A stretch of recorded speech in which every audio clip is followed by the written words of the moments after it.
Well, thanks very much to the Cuban Hat Pitch people and also to the panel for giving us the opportunity to share our story with you tonight. My name is Susie. Et moi, je suis Tamara. Et nous sommes les réalisatrices de Plenty's Paradox, un film sur l'industrie minière canadienne en Afrique.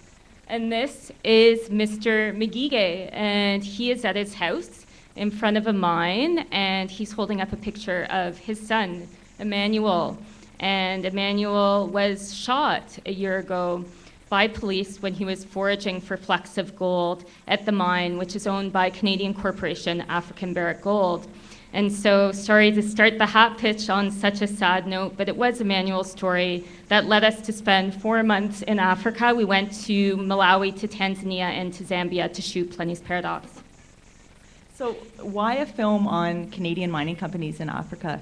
Well, to start with, 75% of all mining companies are headquartered right here in Canada. And even more important is that we actually finance these mines, so even in ways that we might not recognize, and not just as consumers either. Every time we put money in bank accounts, we pay our taxes, we pay into our pensions. These are all partially invested in Canadian mining companies. And Plenty's Paradox, it's the first film to look at Canadian mining across Africa, but it's an investigative documentary, but it's also a story about how Canada is connected to Africa. Donc, nos investissements financent des mines qui ont provoqué des enjeux sociaux, des problèmes environnementaux, à tel point que la réputation du Canada comme the international global good guy a été vraiment menacée. Plenty's Paradox traces the change that's in our pockets to Africa, to these mines, and then as it comes back in the form of profits. So we're just going to play you a short clip now. Back in Emmanuel and Mr. McGeegay's village in Tanzania, hundreds of villagers who used to pan for gold there lost their source of income when the mining company came and seized the land from them. So Toronto-based Barrick Gold is the largest gold mining company in the world. This is where they're operating. Last year they made over $4.5 billion. So in the last 3 years, over 20 villagers in this village had allegedly been shot and killed by mining security and by Tanzanian police. And the clip we're just going to show you now is a peek we got into that world when we ourselves were running away from the mining police when we visited there in April.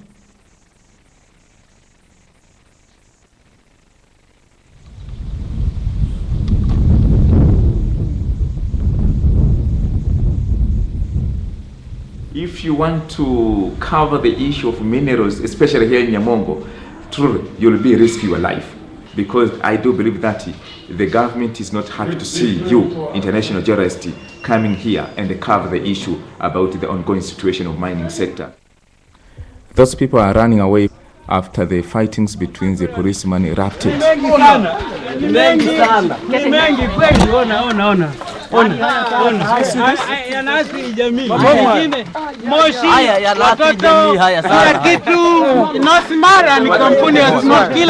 Inatua polisi wanapiga mobile, wanapiga jamii na mahali wanachimba ni kwenye kremu ya wananchi. Ilikuwa mengi leo asubuhi this morning kama Kuwait, kama Gaddafi, kama Darfur.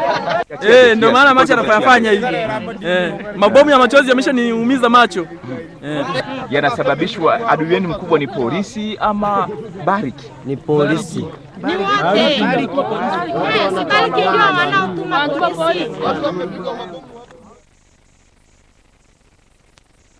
And so that situation is obviously still continuing today. Just a few days ago, another villager was shot by mine police.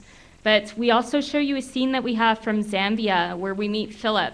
And Philip was living a couple hundred meters away from the Kansanshi copper mine, which is owned by Vancouver-based First Quantum Minerals. And First Quantum rolled in about $800 million last year, and Philip is struggling to feed the brothers and sisters that depend on him.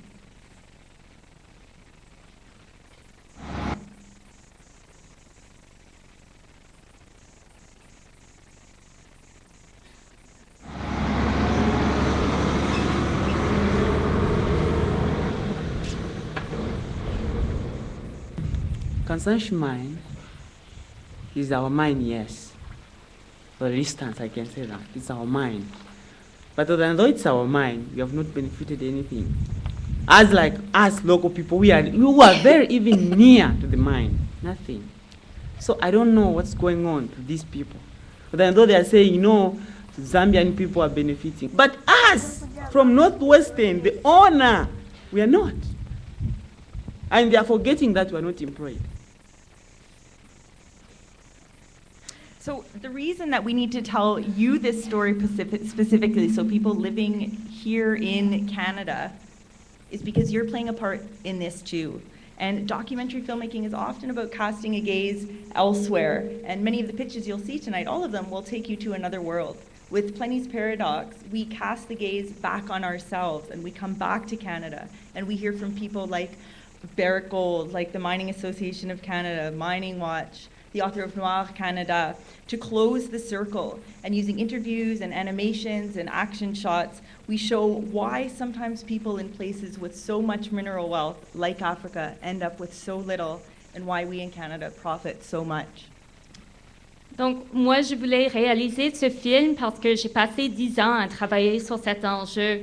Et puis, je trouvais qu'il manquait un reportage qui allait plus loin que l'histoire du bad company, de la mauvaise compagnie, et qui regardait en profondeur, et puis avec beaucoup d'humanité, et pour un public très vaste aussi. And also because I have a lot of hope that films like this can change things. Donc, Suzy, elle milite au sein du mouvement environnementaliste depuis 10 ans. Et puis, elle aussi, elle a un background en radio communautaire. Et puis, on avait fait des courts-métrages et on savait qu'on avait les réseaux et puis l'appui, la communauté et l'engagement pour réaliser ce film. And to date, we funded this film almost entirely ourselves. We've come this far with support from our community and also from the many people that are working across continents on these different issues. We finished shooting in Africa and Canada this past summer, and where we're at now is we're moving into the edit. And this is why the Cuban Hat Pitch is absolutely critical for us as we begin to build partnerships and to finalize and finishing the film. So all the Cuban Hat goodies are just awesome, and we're really excited to be part of this competition. Just leave you with the fact that the story of Canadian mines and who's getting rich off of it involves all of us. And you can help change the story by voting for Plenty's Paradox tonight. Thanks very much.